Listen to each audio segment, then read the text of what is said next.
বিশ্বাস রাখবেন, কোরআনের প্রতি ইয়াকিন রাখবেন, কোরআনের প্রতি মহব্বত রাখবেন, কোরআনের প্রতি ভালোবাসা রাখবেন, আর কোরআন তেলাওয়াত করবেন। এই রমজানুল মুবারকে কত সুন্দরভাবে খতমে তারাবি হয়। যেখানে খতমে তারাবি হয় সেখানে কষ্ট হলেও সেখানে গিয়ে খতমে তারাবি পড়বেন, ঠিক কিনা বলেন? কষ্ট হলেও পড়বেন। আপনি কোরআন পড়তে পারেন না, কোরআনটা তো শুনতেও পারেন, অন্তত বাকি আল্লাহকে বলবেন, আল্লাহ আমি কোরআন পড়তে পারি নাই, আমি ব্যস্ততার কারণে যে কোনো কারণেই হোক না কেন, যদিও আপনি একথা বলে আল্লাহর কাছে যদি সেরে যেতে পারেন এটা আল্লাহর এখতিয়ার, কিন্তু আপনি আল্লাহকে অন্তত বাক্যে এতটুকু কথা আপনি বলতে পারবেন যে আল্লাহ তোমার কোরআনটা আমি নামাজের ভিতরে শুনেছি, ঠিক কিনা বলেন? এই জন্য আল্লাহ রাব্বুল আলামিন পবিত্র কোরআনুল কারীমের ভিতরে বলেন, ও মুমিনরা তোমরা এই কথা শুনে রাখো, এ কথা জেনে রাখো, এই কোরআন এমন কোন কিছু নাই যে তোমাদেরকে দিতে পারে না, এই কোরআন এমন কিছু নাই যে তোমাদেরকে করতে পারে না। যদি এই কোরআন যদি করতে পারে, যেমন কি করে কোরআন পড়তে পড়তে একজন সাহাবী কোরআন পড়তে ছিল, কোরআন পড়া অবস্থায় সূরাতুল বাকারা তেলাওয়াত করতেছে, সূরাতুল বাকারা পড়তেছে, সূরাতুল বাকারা পড়তেছে। যখনই সূরাতুল বাকারা তেলাওয়াত করতেছে, ঘরের পাশে ঘোড়াটি বারবার লাফাচ্ছে, বারবার লাফ দিচ্ছে ঘোড়া।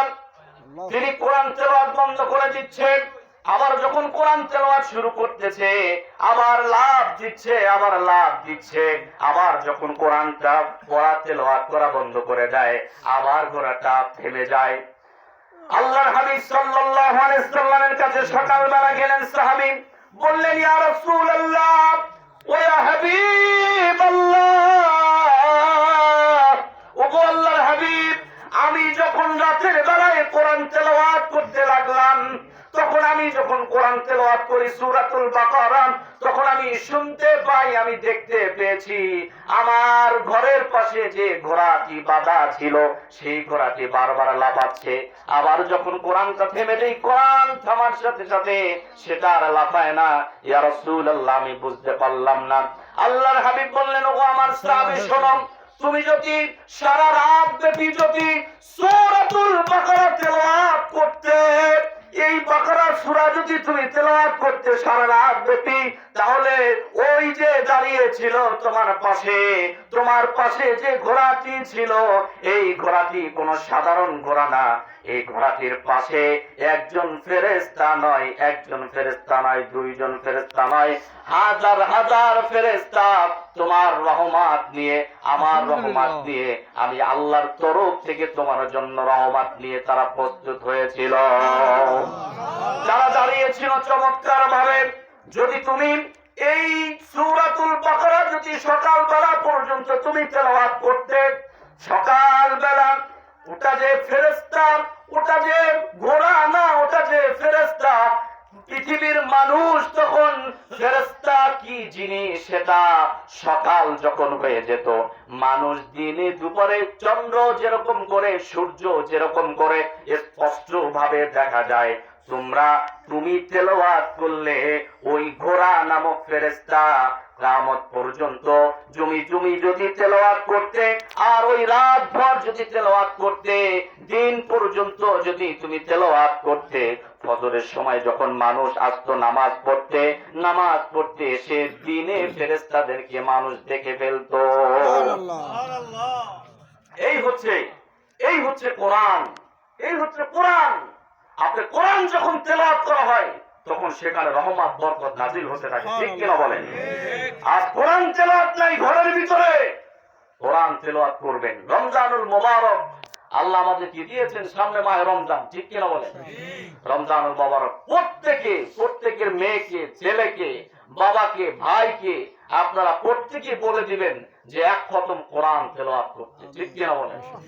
পারবেন ইনশাআল্লাহ?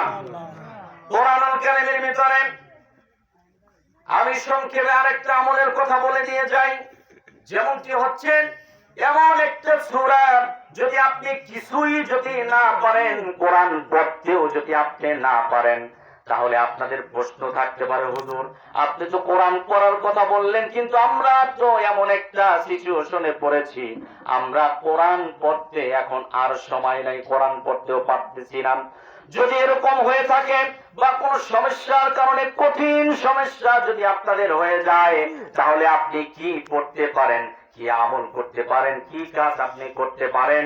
এমন একটা সূরা আল্লাহর হাবিব আমাদেরকে দিয়েছেন, যে সূরাটি একবার পড়লে 10 পারা কোরআনের সব আমল নামায় উঠে যায়। 10 পারা কোরআন কিভাবে আপনি পড়বেন? সাহাবীরা প্রশ্ন করছেন, ইয়া রাসূলুল্লাহ ওয়া ইয়া হাবিবাল্লাহ, শোয়ার আগে 10 পারা কোরআন কিভাবে করে পড়ব? আল্লাহর হাবিব বললেন, এমন একটা সূরা তোমাদেরকে আমি বলে দিব না, যে সূরাটি পড়লে তোমরা 10 পারা কোরআন পড়ার সওয়াব পেয়ে যাবে। যদি কোনো ব্যক্তি যদি একবার পড়ে 10 পারা কোরআনের সওয়াব, যদি কোনো ব্যক্তি 2 বার পড়ে কত বারান? 20 পারান। যদি কোনো ব্যক্তি যদি 3 বার পড়ে 30 পারা কোরআনের সওয়াব তার আমল নামায় উঠে যাবে। সাহাবীরা বললেন, ইয়া রাসূলুল্লাহ আমরা বুঝলাম না সেই সূরাটার নাম কি, সেই সূরাটা কোন সূরা? আল্লাহর হাবিব বললেন, এমন একটা সূরা তোমাদেরকে কি আমি বলবো না, যেই সূরাটি পড়ে যদি তুমি মারা যাও ফেরেশতারা তোমার জানাজায় অংশগ্রহণ করবে। আরো আস্তে বলেন সুবহানাল্লাহ। সাহাবীদেরকে আল্লাহর হাবিব বললেন, ও আমার সাহাবীরা তোমাদেরকে কি এমন একটা সূরা আমি বলবো না, যেই সূরাটি তোমরা যদি পড়ো রাতের বেলায় পড়ে যদি পড়তে পড়তে যদি তোমরা ঘুমিয়ে যাও, নিঃসন্দেহে এই সূরাটি পড়ার কারণে আল্লাহ রাব্বুল আলামিন তোমাকে মাফ করে দিবে। আল্লাহর হাবিব বললেন, ও আমার সাহাবীরা তোমাদেরকে এমন একটা সূরা আমি শিখিয়ে দেব না, যেই সূরাটির ভিতরে আল্লাহ নিজের পরিচয় নিজে দিয়েছেন। আপনাদের কষ্ট হচ্ছে? খুব কষ্ট হচ্ছে? সুবহানাল্লাহ কন্যা চিৎকার করে বলেন সুবহানাল্লাহ। মনে মনে অনেকে কইতেছে, ও মাগরিব থেকে এই পর্যন্ত খালি সুবহানাল্লাহ কইতে কইতে আমরা হয়রান হয়ে গেছি। আরে ভাই ও তোমার কি দোস্ত আছে? আলহামদুলিল্লাহ। যাই হোক, শক্তি হবে আর ইনশাআল্লাহ। ভালো লাগতেছে ইনশাআল্লাহ। আসলে যেমন কিছু কথা বইলে যায়, হয়তো আজকে গলাটা একটু ভাঙবে, এরপর আবার তো ঠিক হয়ে যাবে, ঠিক না ইনশাআল্লাহ? তো যেটা বলতেছিলাম, যেই এমন একটি সূরা তোমাদেরকে কি আমি শিখিয়ে দেব না, যেই সূরাটির পুরা সূরার ভিতরে আল্লাহ নিজের পরিচয় তুলে ধরেছেন। আল্লাহু আকবার। সাহাবীদেরকে আল্লাহর হাবিব বললেন, তোমাদেরকে কি এমন একটা সূরা শিখিয়ে দেব না, যেই সূরার ভিতরে আমি আল্লাহর বরত্বের কথা আমি আল্লাহ নিজেই তুলে ধরেছি। যে সূরাটি তোমরা যদি কোনো ব্যক্তি একবার পড়ো, 2 বার পড়ো, 3 বার পড়ো, 10 বার যদি পড়তে পারো, 3 বার না 10 বার যদি তোমরা পড়তে পারো, 10 বার পড়ার কারণে আল্লাহ রাব্বুল আলামিন তোমাদের আমল নামায় অগণিত নেকি লিখে দিবেন।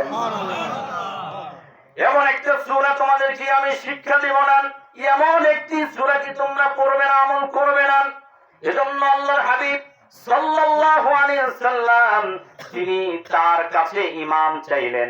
তার কাছে সাহাবায়ে কেরাম বললেন, ইয়া রাসূলুল্লাহ ওয়া ইয়া হাবিবাল্লাহ, ও আল্লাহর নবী আপনি আমাদেরকে একজন ইমাম দেন, যেই ইমামের পিছনে আমরা সুন্দরভাবে নামাজ পড়ব, যে ইমামের পিছনে আমরা কোরআন তেলাওয়াত শুনব। আল্লাহর হাবিব একজন সাহাবীকে ইমাম নিয়োগ করলেন।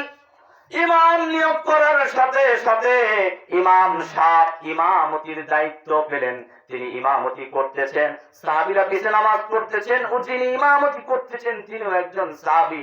তিনি নামাজের ভিতরে ফজরের নামাজেও পড়তেছেন, কুল হুয়াল্লাহু আহাদ আল্লাহুস সামাদ লাম ইয়ালিদ ওয়া লাম ইউলাদ ওয়া লাম ইয়াকুল লাহু কুফুয়ান আহাদ। সাহাবী ফজরের নামাজে পড়তেছে কুল হুয়াল্লাহু আহাদ। যোহরের নামাজে আমরা শুনি না, যোহরের নামাজে ইমাম সাহেব কোন কিরাত পড়ে সেটা আমরা শুনতে পাই না, কিন্তু